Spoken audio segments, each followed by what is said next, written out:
Hey, so hello everyone again.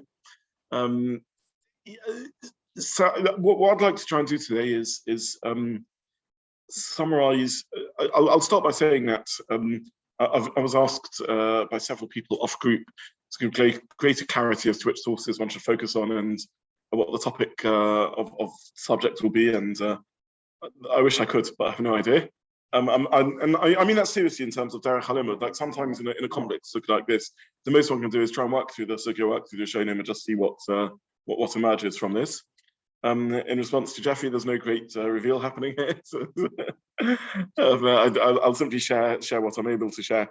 What I'd like to try and do in the share is first of all, on a vague level, share the reasons why I am convinced that Rabbi Yitzchok's din of ein kli nital has something to do with Muktza type halachas. It's not just that Muktza triggers it. In other words, you can't move a kli for something that's Muktza, but what it's telling us is that the kli you're moving in some respects is Muktza with respect to that.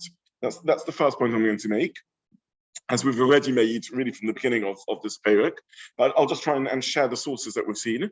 I will then try and suggest that there are nuances to this, and there's like different flavors or different ways of saying this argument. And the final point I'll try and make is that the devil is in the detail, and these different flavors of exactly how we define ein kli nital could have significant and interesting nafkaminas. That's what I'm going to try and do. And it's simply just by doing my best to work through the sugya and cheshbon out and crunch the maths of the sugya. I should also say that I found the sugya sufficiently hard that I've correctly resorted to looking at the achronim, who are our mentors and teachers and masters in how to learn. And lots of what I'm saying is triggered by the writings of various achronim, including the Chasam Sofer and others. So even though I haven't printed them on the source sheets, I just don't say them in B'Shem Omer. So the first Maramakim I mentioned last time was the Yereim, which, at least in simplest reading, it seems to suggest that there's a link between the din that ein noslin kli tachas tarnagolis lekabel b'tzasa and ein mevatzlin kli me'echonoi and ein kofin kli ein kli nital eladav nital. In other words, we have two disparate sukkahs. We have a sukkah that says that you can't be mevatel kli me'echonoi, you can't make a kli muktza, and we have another sukkah which says that you can't move a kli for the sake of something that's muktza. And on face value, the Yereim, the simplest thing he's doing is equating these two halachas in some shape or form. Because shame, there's some tzata shava between the two. Could you push off that raya? Certainly you could, but this is the simplest reading of the Yereim. Now, what have these two halachas got to do with each other? Mevatel kli me'echonoi, Rashi says, is a halacha of boineh or soisa. And ein kli nital, well, we've got no idea what it's a halacha of. The only way I see out of that tangle is by suggesting that the common denominator between the two is Muktza, and that the Yereim is saying the reason why ein kli, why you can't be mevatel kli me'echonoi, is because you are making something Muktza, you are dedicating it to a Muktza use. And even though the utensil, that the bowl that you're being mevatel me'echonoi is not a Muktza bowl because it's a cereal bowl, it's used for eating. Nonetheless, if you to use it for the function of making it subservient to Muktza, with respect to that function, it is itself Muktza. That's what being mevatel kli me'echonoi means you're dedicating it to a Muktza functionality. By definition, it's not prepared for that functionality itself. And Rabbi Yitzchok extends the idea, and Rabbi Yitzchok says even merely moving it for Muktza is itself a Muktza type use, and it's not muchen for that use. That's what I brought from the Yereim. That was source number one. Source number two is Tosfos. Tosfos and many other Rishonim to be accurate, but we're focusing on Tosfos. Tosfos seems to tie in the din of Rabbi Yitzchok to the machlokas between Rabbi Shimon and Rabbi Yehuda. And again, just to avoid overcomplicating things, just to keep it very simple, both Rabbi Shimon and Rabbi Yehuda agree that there is sometimes Muktza. Rabbi Yehuda has an expanded view of that. Rabbi Shimon has a more narrow view of what Muktza is. But there is an occasion there's something that is Muktza. Now, even though the language used by the Gemara seems to imply that Rabbi Shimon doesn't hold a Muktza at all, but the bottom line is he does hold a Muktza on some occasions.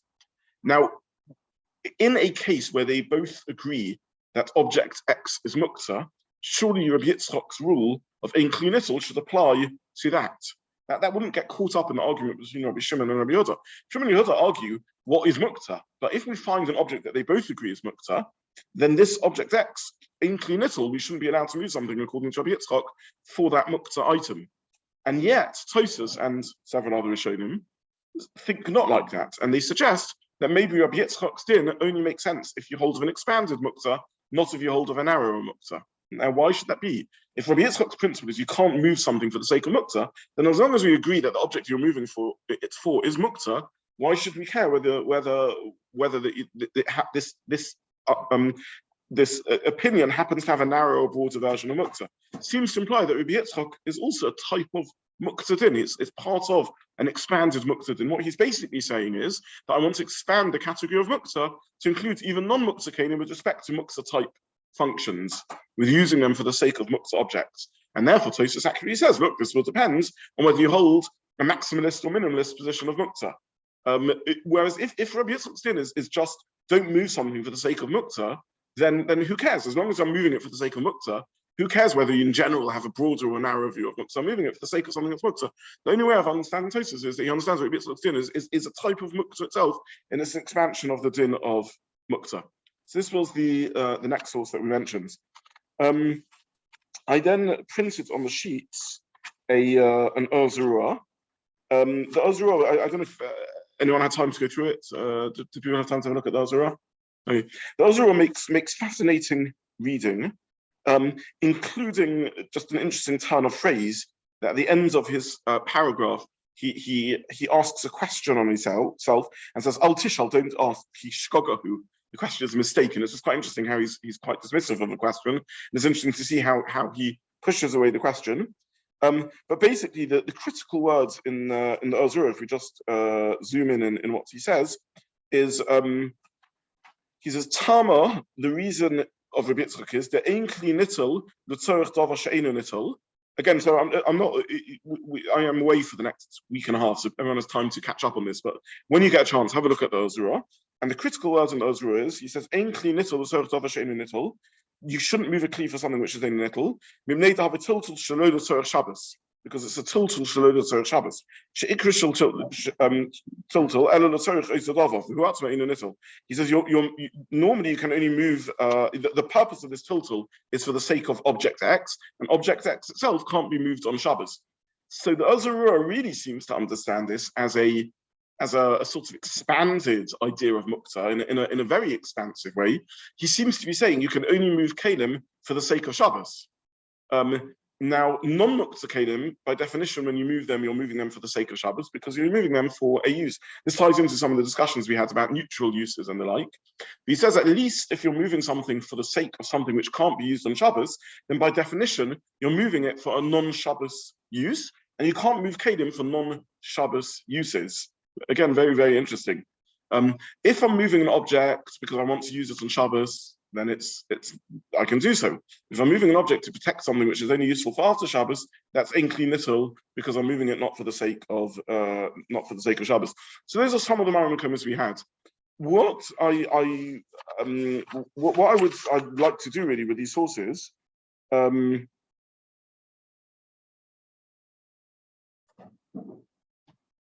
I also printed, but we'll leave it for now. Tosfos Divrei Masel V'Shoni is quite an important. I mean, all Tosfos are important, but Tosfos Divrei Masel V'Shoni is definitely a Tosfos that bears focusing on. And I printed the Marsha and the Maram Lublin on those sources. It ties in a little bit just to the maths of how we're crunching the sugya. But for now, let's put that on hold. What I want to suggest is there's really 3 or 4 variants of how to say the svara.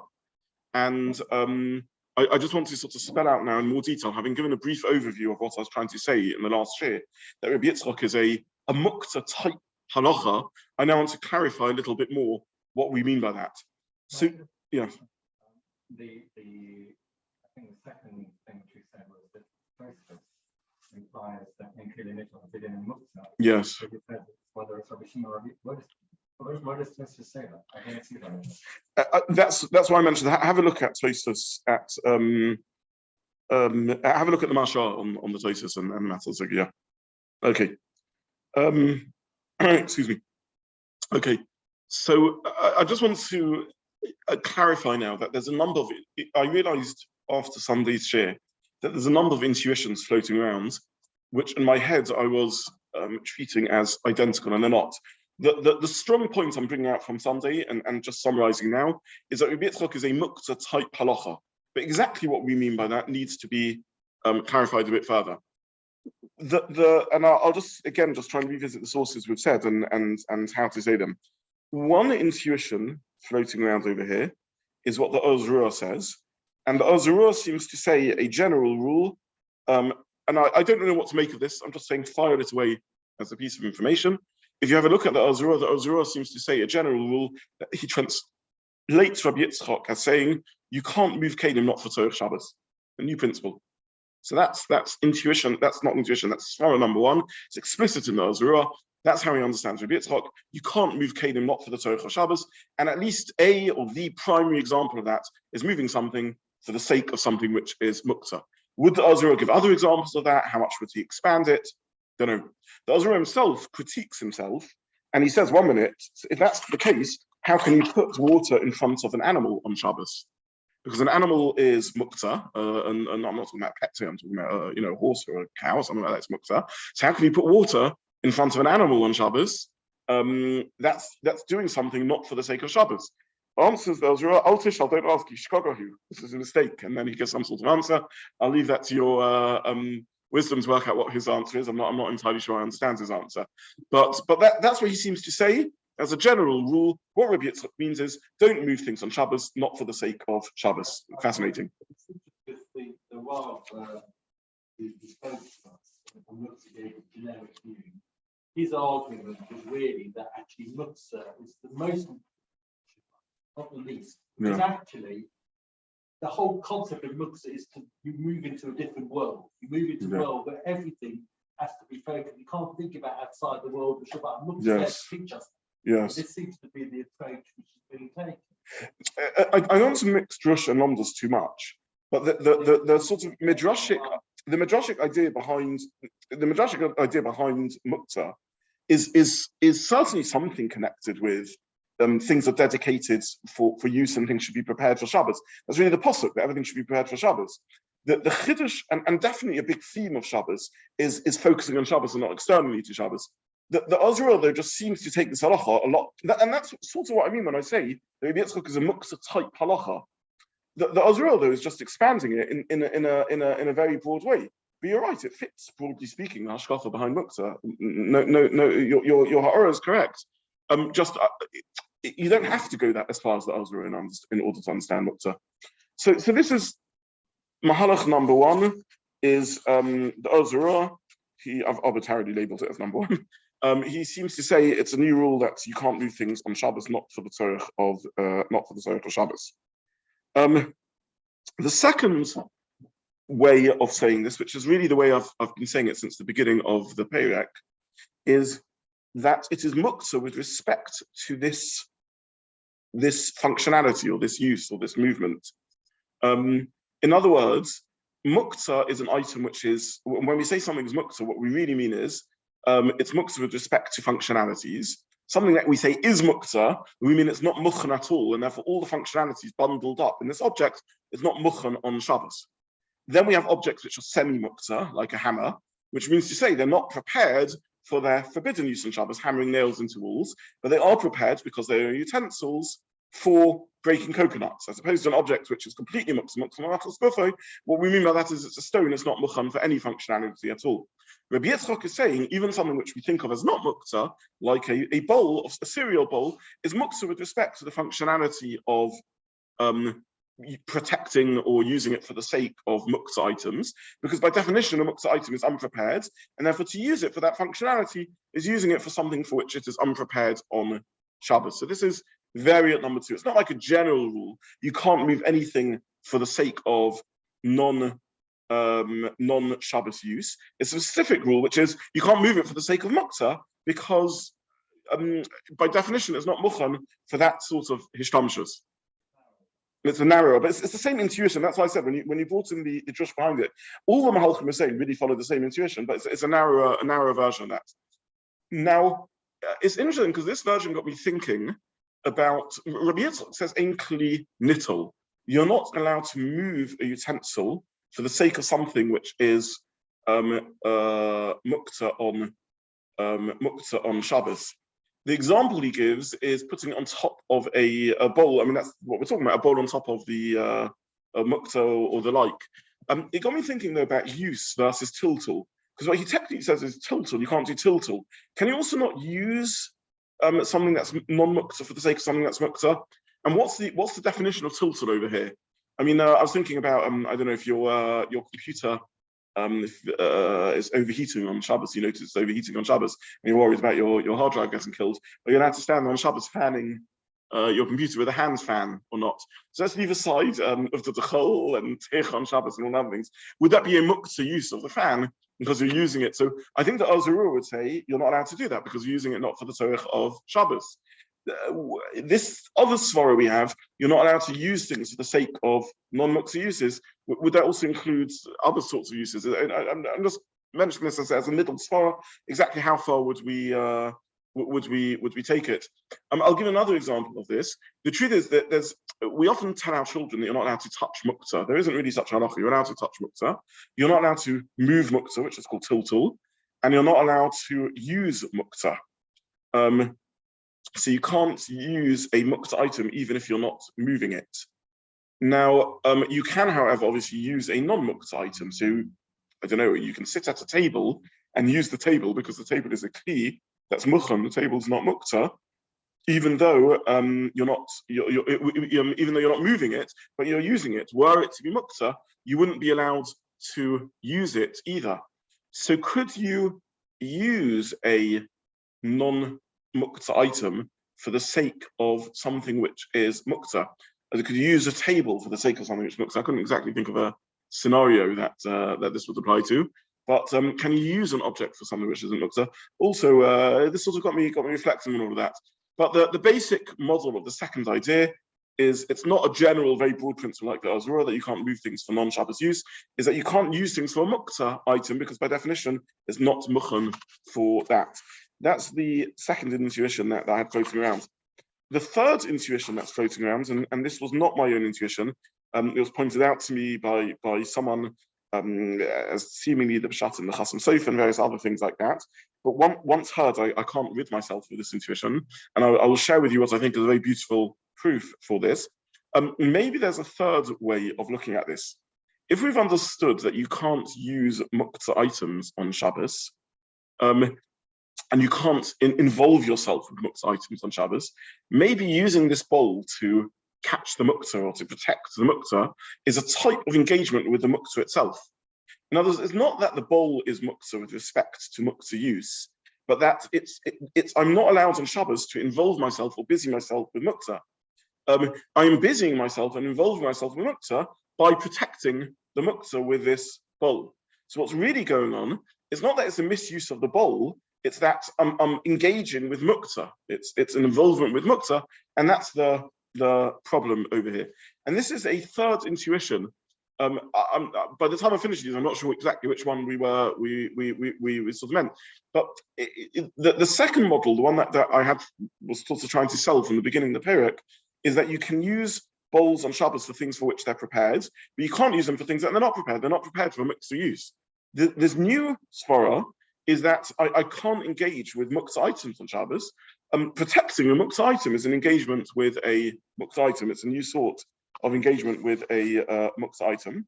And I want to tell you what I think is a staggeringly beautiful piece of working out in the sugya, again, not my own, to demonstrate what this model can achieve for us.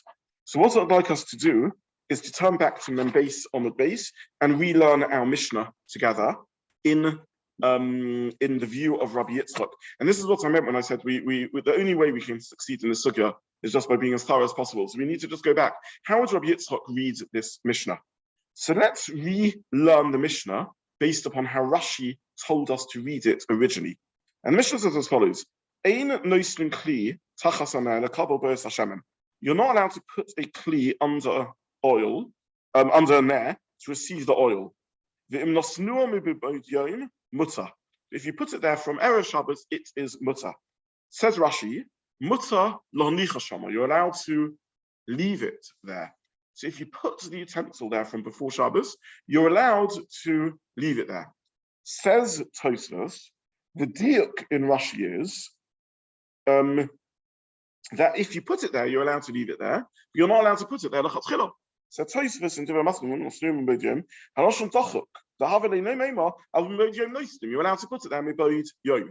So again, Rashi explained the Mishnah, and this is really Rashi explained the Mishnah like this because this is what the Mishnah says.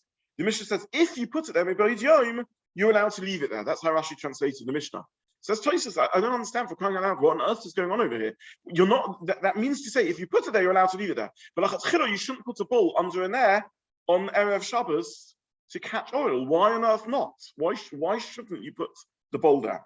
So we saw a swathe of Achronim who, does this ring a bell? Does this, yeah? Tosfos is.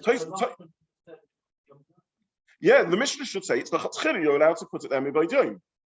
And that's how Tosfos seems to learn. Because of course you can put the bowl under the ner mibaydim. Why else shouldn't you put it mibaydim? But Rashi didn't say that.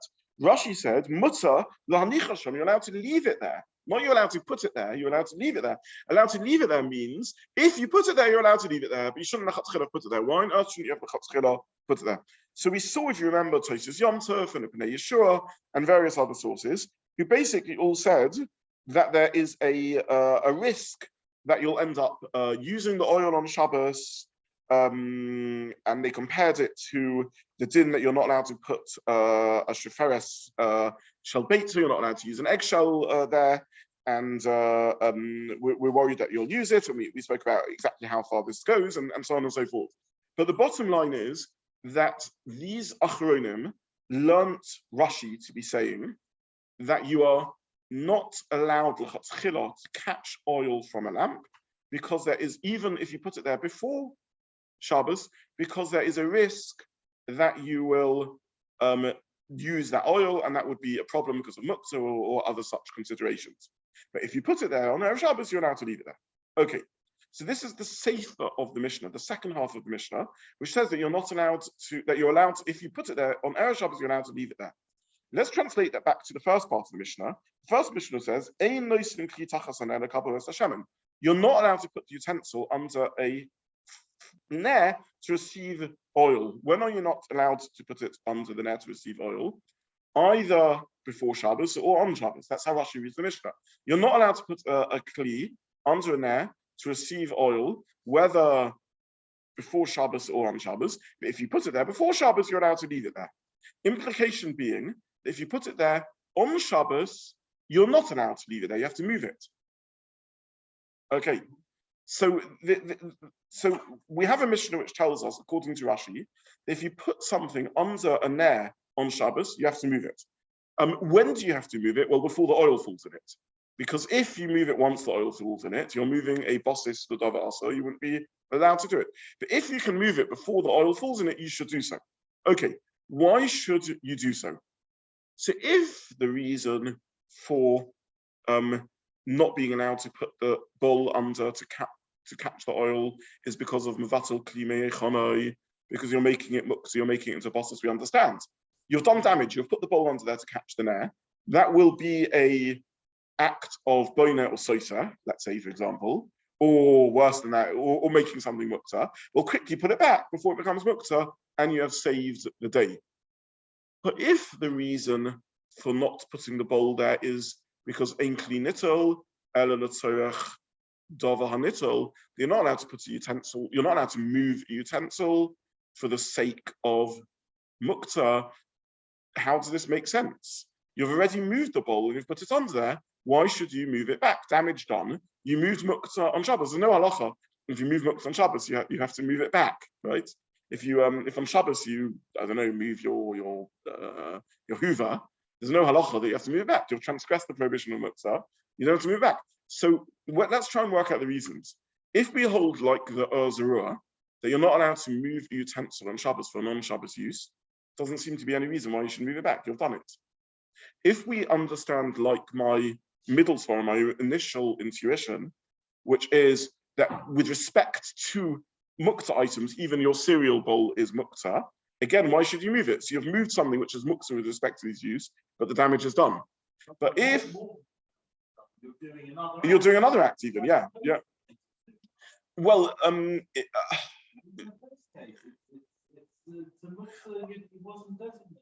I think you're right, but I'm not sure. And I didn't say like that because I didn't want to get caught up. I don't know. Would there be is sort of moving it back? Maybe not, because let's say you move it back because you now want to have breakfast, right? So then the Ozra would say you're not moving it for the sake of non-Shabbos. If you're moving it back because the Mishnah halachically says you have to move it back, then one can ponder what that would be. Okay, but either way, whether we go as far as saying it's just duplicating the problem or not, why should you move it back? Because again, your damage is done. You shouldn't have moved this, Keli, but you have moved it. However, if the reason behind the prohibition of moving the utensil is because you're engaging with Muktza, then I think we understand the svara. But you're engaging with Muktza by putting it there to catch the oil. If you move it back before it captures the oil, you've unraveled the harm that you've done because you've removed your engagement with Muktza. So this is I think it's just a very neat, clean, crisp piece of reasoning in the Mishnah. Certain reasoning that I have not noticed. Again, the Mishnah says, according to Rashi, that if you put a bowl before Shabbos, you can leave it there. However, if you put it there on Shabbos, you have to move it. Why on earth would you have to move it? Well, if it's in battle clean we understand.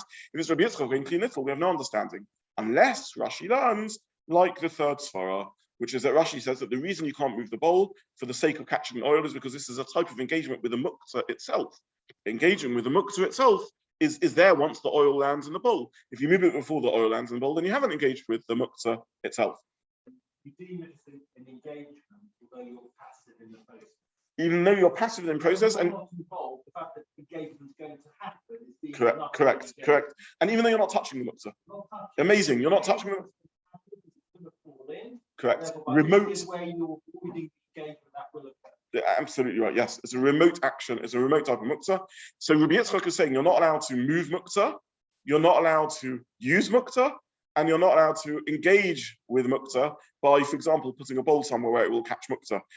Again, it's, and that's what I'm saying. My intuition from the beginning that this is Rabbi Yitzchok is a Muktza type halacha was blurring my mind that this can mean lots of different things. In this third reading, when we say that Rabbi Yitzchok says it's a Muktza type halacha, what he really means is that there's a new way of engaging with Muktza. You can't move Muktza, you can't use Muktza, and you can't engage with Muktza by putting bowls in places to protect or catch Muktza. Absolutely remarkable, and that's what Rabbi Yitzchok is saying on the Mishnah, and therefore in this reading, in this suggestion, that's why you can't. That would be the reason why you're not Nital the Torah davar she'eino Nital, and it's possibly a good way of reading Rashi on the Mishnah. Anyone at this point might be thinking, well, unless Rabbi Yitzchok also agrees to the other reasons and also holds with melachot and all that is true, but this is I think a reasonable reading of the sources. Okay, so we've run out of time. I will stop here. In Mitzvah Hashem, on Sunday we will try and carry on exploring this. I hope this has left people somewhat clear. This isn't completely confusing.